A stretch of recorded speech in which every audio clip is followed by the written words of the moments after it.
instrumento, un método que se realiza para hacer la ciencia, para hacer un trabajo científico, ¿qué cosa es? Justamente el método científico.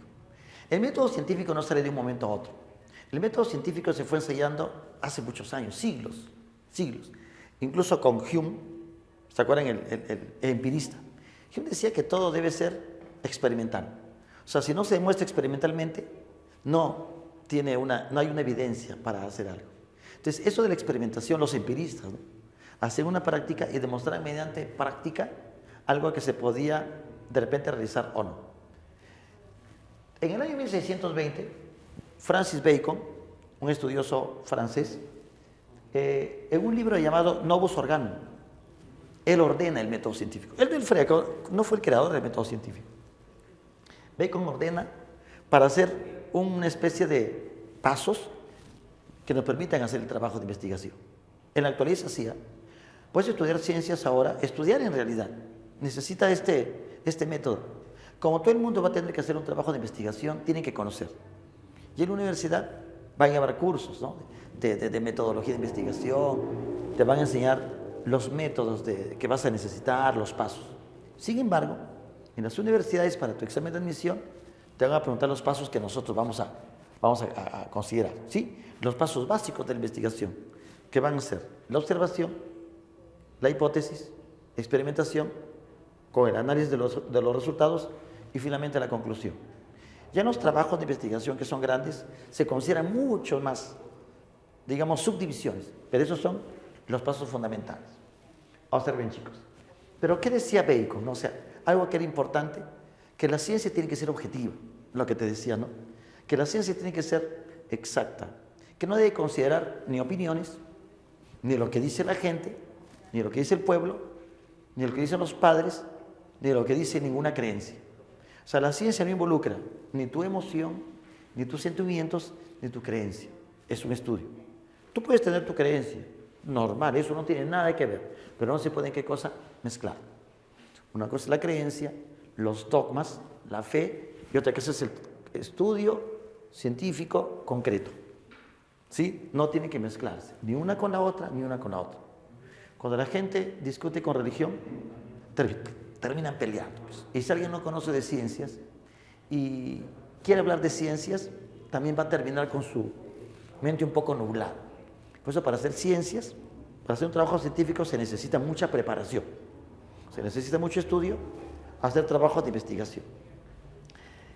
Bacon propone un método inductivo para hacer el estudio científico. ¿Qué es inductivo? Que va de lo particular a lo general. Se llama trabajo a posteriori. ¿Qué es el trabajo deductivo? Donde a partir de situaciones ya conocidas generales, tú das ¿qué? Una conclusión, infieres una conclusión. Por ejemplo, ¿no? Los animales vertebrados que tienen alas y vuelan son pájaros. El murciélago es un vertebrado que tiene alas y vuela. Por lo tanto, es un pájaro. Falso. ¿Sí o no? Es el trabajo de deducción. O sea, en la ciencia no se tiene que hacer eso. Tú no puedes deducir. Tú haces un trabajo concreto de lo que vas a estudiar y después dar tu conclusión. Ahora sabemos nosotros, por ejemplo, que el humano tiene 46 cromosomas por células. Eso se descubre en la mitad del siglo XX, 1950 y tantos por ahí. Pero antes de eso se habían estudiado cromosomas en chimpancés, en gorilas, en orangutanes. Ellos tenían 48, tienen 48 cromosomas. Entonces, ¿qué decían los estudiosos? Como el chimpancé tiene 48, el orangután 48, y también otro primate 48, el humano debe tener 48. Y se asumía por deducción que el humano, ¿cuántos tenía? 48 cromosomas, pero no es así. Estudios posteriores, concretos en el humano, establecieron que el humano tiene 46 cromosomas y no 48. ¿Qué te parece? Se tiene que hacer estudios. Y ahora se sabe, pues, porque todos los días hacen estudios de cromosomas. Para evaluar alteraciones se tienen que hacer estudios, se llaman cariotipos, y la rama se llama citogenética. ¿Te das cuenta? Es un trabajo de inducción, un trabajo concreto. Si a ti te dicen que la gente de tal lugar tiene anemia, te dicen en el distrito X la gente tiene anemia, y tu amigo vive en el distrito X, tú dices, tú tienes anemia porque vives en ese distrito. Eso es hacer un trabajo de deducción.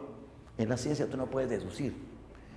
Si a él lo curó, a mí también me curó. No. Si todos se enfermaron, entonces yo también debería haber enfermado. No, porque somos distintos. Entonces, en el trabajo de investigación, chicos, se tiene que hacer un trabajo inductivo. A posteriori significa que primero se demuestra y después se concluye. Primero se demuestra y después se concluye.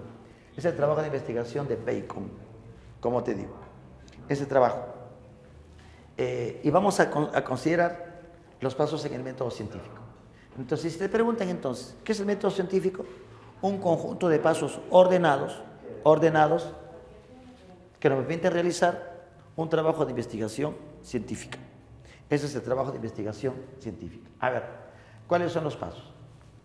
Vamos a suponer que tú estás trabajando con peces, vas a vender peces, quieres vender pececitos y la gente consume mucho o le gustan mucho los peces coloraditos.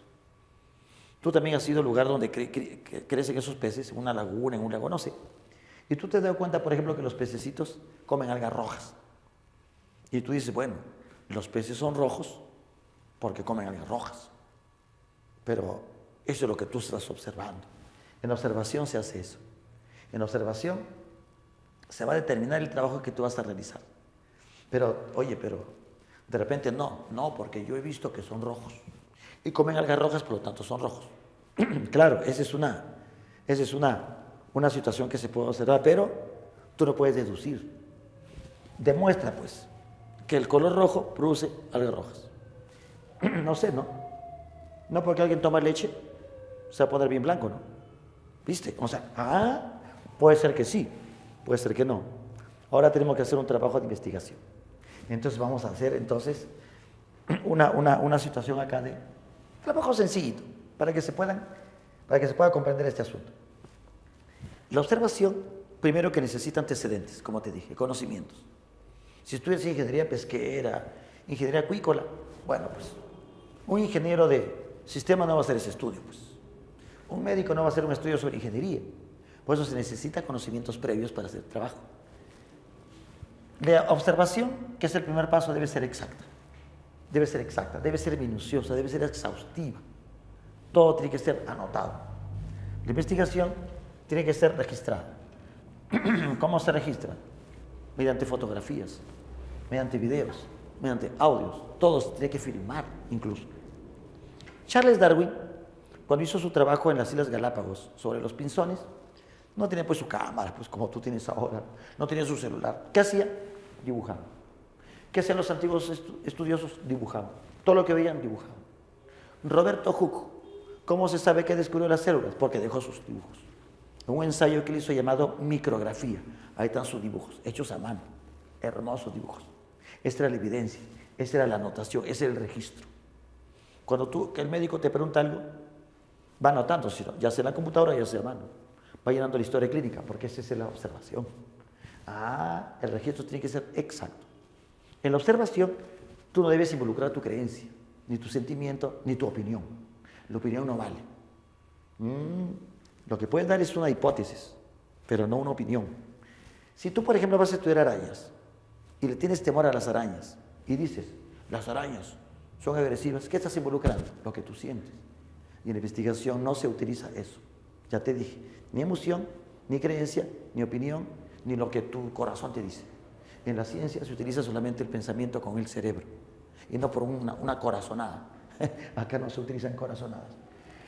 Como tú tienes este asunto, vas a plantear un problema. Un problema es una pregunta. Y vamos a considerar que está dentro de la observación. Tú ya te preguntas, ¿no? Ya has observado que los peces rojos son rojos. Entonces, ¿cómo va a ser el problema? Un problema se plantea mediante una pregunta. En un trabajo de investigación, el problema que cosa es una pregunta. La pregunta entonces te va a decir, tú vas a decir, considerando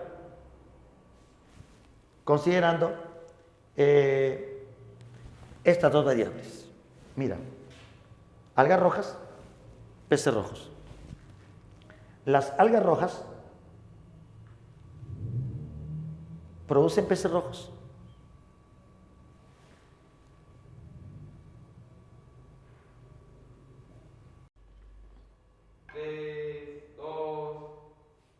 Entonces la pregunta sería, por ejemplo, ¿no? El consumo de algas rojas es la causa del color rojo de los peces, de estos peces. Eso sería una pregunta. Mira que tienes acá dos variables, la causa y la consecuencia o el efecto. En ciencias, a la causa se llama variable independiente. A la consecuencia o efecto se llama variable, ¿qué cosa? Dependiente. Porque el efecto depende de ¿qué? De la causa, lógicamente. Ese es el principio de causalidad. No casualidad, causalidad. Algo, hay una causa, hay un efecto. Si en ciencias hay un efecto, un fenómeno, debe tener una causa. Acá nos habla de situaciones paranormales, que me parece, que yo creo. No, en las ciencias tiene que buscar. Entonces ya tenemos acá dos variables. La variable independiente y la variable dependiente. Y la pregunta sería, de nuevo, el consumo de algas rojas produce peces rojos o algo parecido, de tal modo que se relacionen ambas variables. Causa, efecto. Hay una causa, hay un efecto. A partir de ahí, tú ya puedes plantear una hipótesis. Si te estás preguntando, tienes una respuesta. La hipótesis, ¿cómo se podría plantear? Exactamente igual que la pregunta, pero sin los signos de interrogación. Si la pregunta es, ¿el consumo de algas rojas produce coloración roja en los peces? La hipótesis sería, el consumo de algas rojas produce coloración roja en los peces. Simple. Esa sería, ¿qué cosa? La hipótesis. Estás utilizando la variable independiente y estás llegando a una variable dependiente. Una hipótesis es una respuesta probable al fenómeno que nosotros queremos estudiar. Una respuesta razonable, lógica, relacionada con la observación. Tú no vas a preguntarte una cosa y responder otra. No, no, tienes que usar exactamente las mismas variables. Exactamente las mismas variables. La hipótesis tiene carácter predictivo. Es decir, si yo digo, por ejemplo, que las algas rojas producen peces rojos, la hipótesis sería, ¿no?, que si yo le cambio a las algas rojas a otro color, los peces que cambiarían de color. Esa es una predicción. Si decimos, por ejemplo, que una persona está enferma porque le falta yodo y tiene alteración de la tiroides, ¿cuál sería entonces? Esa sería la hipótesis. ¿Cuál sería la predicción? Que si a esa persona le damos yodo en dosis adecuadas, entonces se podría, ¿qué cosa?, curar. Esa sería una predicción. La hipótesis también se puede, digamos, negar. Si yo digo que la causa de la coloración roja es el consumo de algas rojas, yo podría decir que no. El consumo de algas rojas no produce la coloración roja en los peces. Esa es la negación. Llama de hipótesis nula. Digamos que la positiva, la afirmativa, sería hipótesis alterna.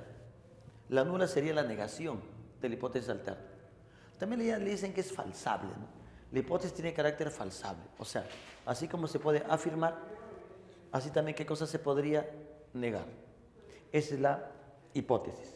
Entonces ya tenemos acá tres cosas. Hipótesis, una respuesta probable, ¿sí?, al estudio con carácter predictivo. Se puede mover, digamos, si es que los factores cambian, también la hipótesis podría moverse. Hay hipótesis alterna, que es la afirmativa, y la nula, digamos, que es la negación de esta. Ahí tenemos la hipótesis, y ahora ¿qué cosa continúa? El otro paso, que ahora te estoy explicando. Una vez que tenemos un problema, un objetivo, tenemos una hipótesis, ahora ¿qué cosa nos toca? Experimentar, que es lo más complicado, que es lo más complejo.